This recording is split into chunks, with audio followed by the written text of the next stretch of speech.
Let's move on to secondary amine elimination. Now before we do that, let's talk a little bit about some nomenclature that has to do with ketones. We have a ketone numbering system that has to do with Greek letters. And we talk about the ketone group, then we talk about the alpha carbon or hydrogens attached to that carbon, the beta carbon or hydrogens attached to that carbon, the gamma carbon, etc., etc. And we're talking about these carbons as we move outwards from the ketone group. The ones I want to focus on are going to be the alpha carbons with their hydrogens. And we're going to see from the secondary amine and additional elimination if it's going to be these hydrogens that end up being lost in forming the product. So let's take a look, and I'll do a comparison to the primary amine eliminations as well while we're doing this. And you can see the difference in the two mechanisms. Alright, so here's our secondary amine. We've got an NH here, and here's our primary amine additional elimination reaction, one we just looked at in the previous mini lecture. So you'll see that the product there had a C double bond N in it in the case of the primary. Let's look at what happens with the secondary.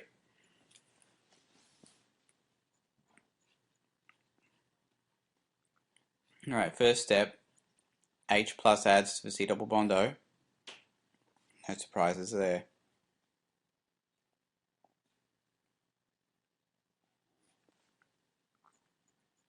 Now we can have our amine come in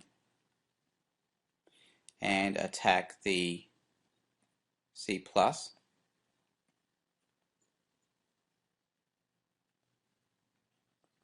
If you notice so far, it's really no different to the primary amine additional elimination reaction, doing the same thing. I think even up to here we're still okay, still doing the same thing.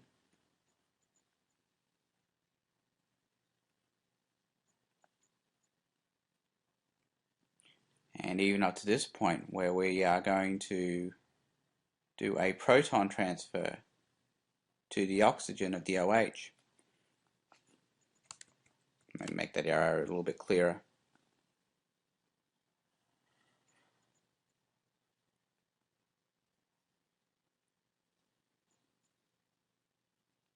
Alright.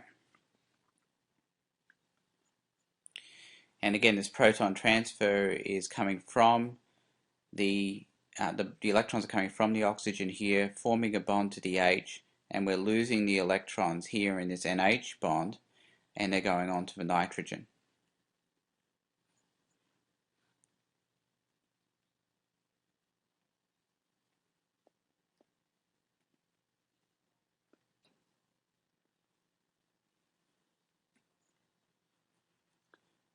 Alright, so even up to here, you'll notice that the process or the mechanism for the secondary amines is the same as the primary ones.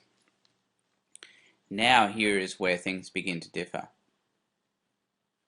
You'll notice that there's a hydrogen on this nitrogen, and we end up losing that. Oops, and there's a second arrow here. We end up losing that and then losing the water.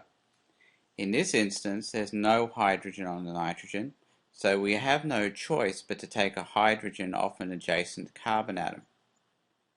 This carbon atom is characterized as being an alpha carbon atom, and don't forget that this is symmetric, so both of these alpha carbons are the same. And this is called an alpha hydrogen because it's a hydrogen attached to that particular carbon atom. Alright, so we can do that. Break the CH bond,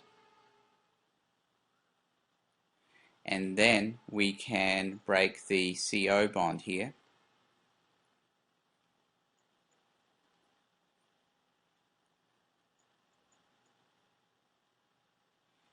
and that will give us our product.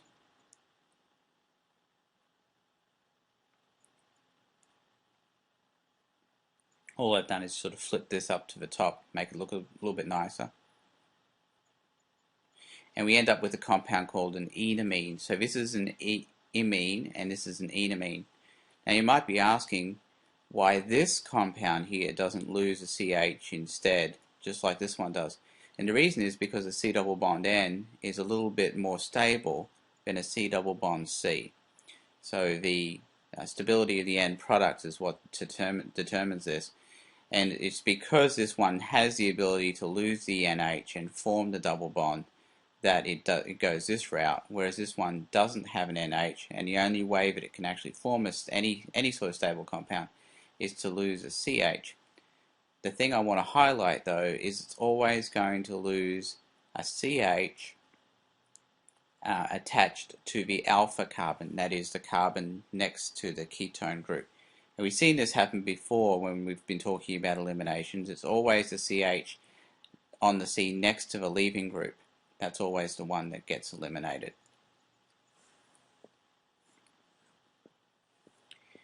Let's take a look at some of the other possibilities we can have with this.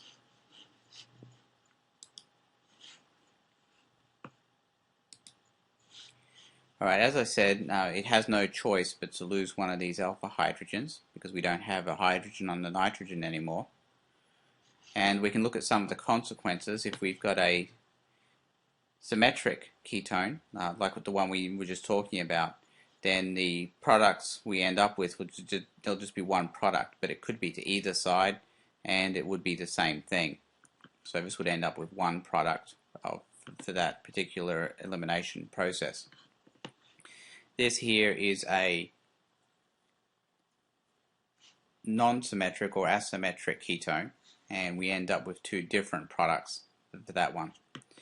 If we have no alpha hydrogens, for example in this instance we have no alpha hydrogen, then we don't get any meaningful reaction occurring with this ketone. That's because once we get to the point where we want to try and eliminate, there's no hydrogens. So there's no hydrogens and we can't get any sort of stable product formed from this process.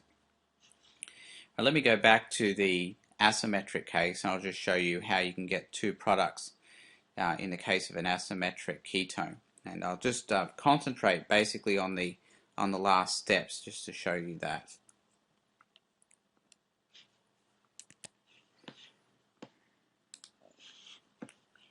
Alright, let me get rid of this stuff down here.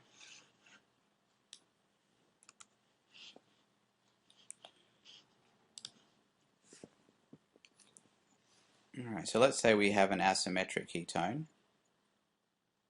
and I'll put the C double bond O over here.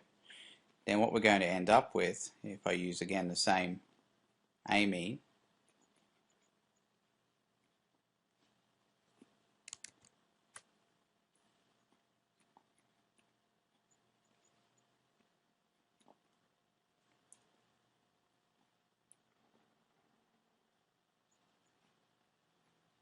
we'll end up with this amine.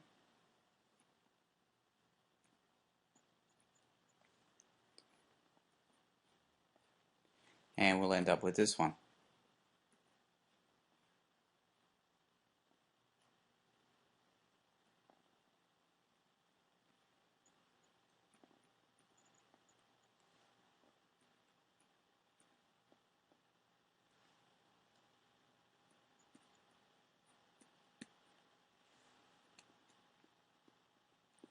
Water's a product up there as well. Alright, so the step that will be the most important one is the last elimination step. So it's going to go through the same mechanism as we saw up here. Then we're going to get down to this step,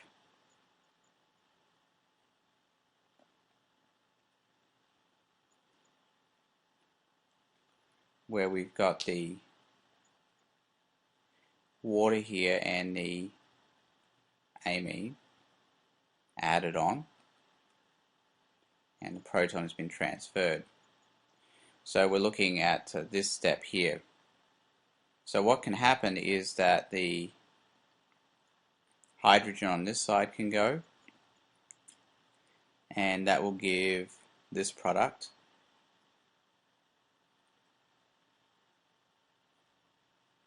which is this one here.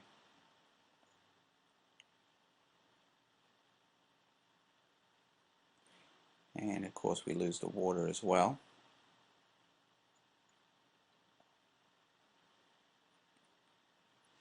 And the other possibility then, I'll start with the same thing.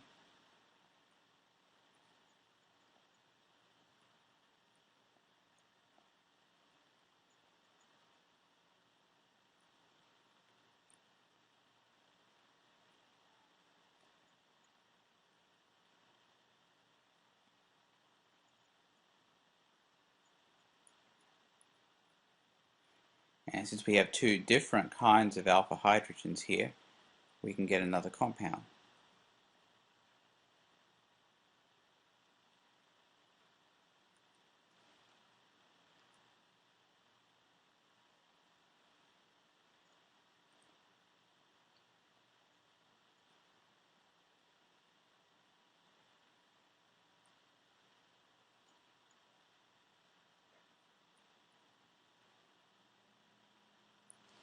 And that explains how we end up getting the two different compounds. So just remember, this is going to happen in the case where we have an asymmetric ketone, or we start with an asymmetric ketone. And we're going to focus in on these alpha hydrogens. I also want you to remember, if one of these sides did not have an alpha hydrogen, for example, if we had something like this, we would not get a product going to this side. All we would end up with is a product where the double bond ended up on this side.